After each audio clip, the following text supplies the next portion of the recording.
Hello, everyone, and welcome again to another Storytime with Miss Nnenna. Today is February the 1st, as we begin the celebration of African and African American history here in the United States and around the world.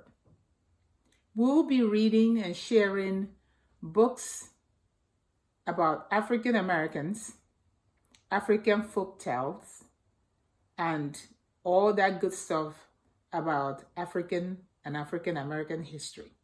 So today we're going to be reading A History of Me.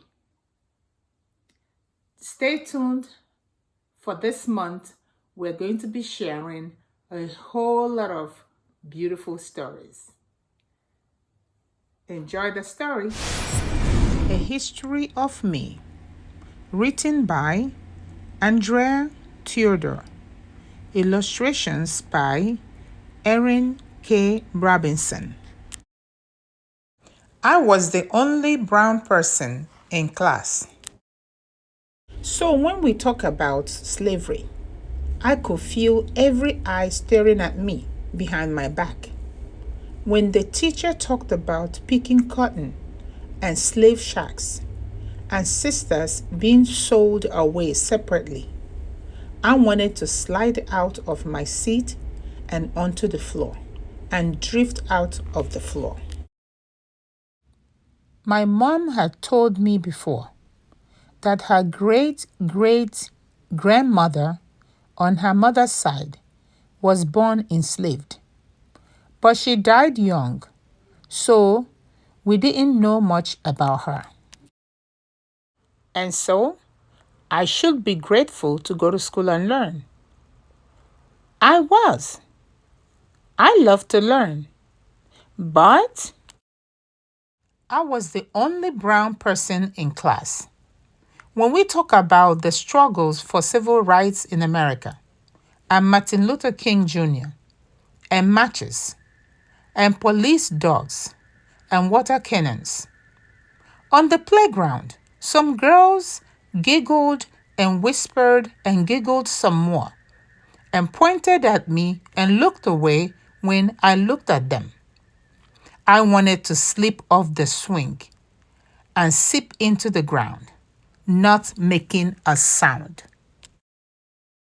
My mom had told me before that her grandmother on her mother's side was born free, but only got to go to school for a little while, till the 3rd grade. And so, I should be grateful to go to school and learn. I was. I love to learn. I was in 3rd grade and I had just learned how to multiply and how to write essays and how to think for myself.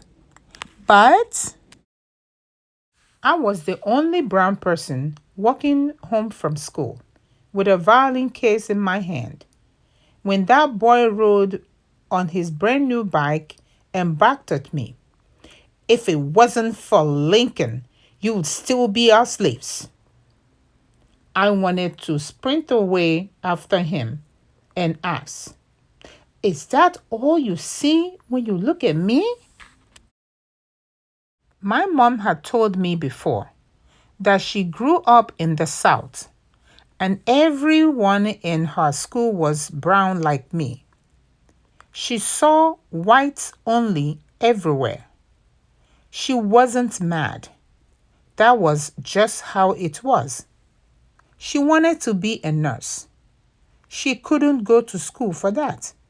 So she moved up north. And so I should be grateful to go to school and learn. I was. I loved to learn. I loved science. I became a doctor who writes poems and loves music.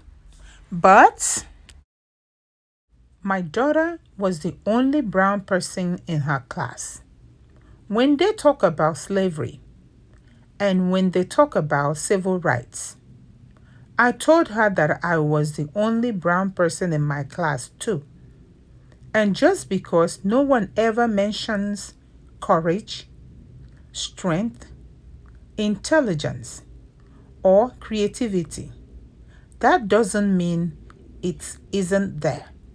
So, she shouldn't slide to the floor or sip into the ground, but sit up straight and fly high into the sky, because what matters more are those moments in the mirror when she asks herself, "What do I see when I look at me?" And when she does, I hope she will see that she is free to be anything she wants to be. Thank you very much for coming to Storytime today. I hope you enjoyed the story. If you do, please give us a thumbs up, like, subscribe, and share with your friends and family. I'll see you guys soon. Bye.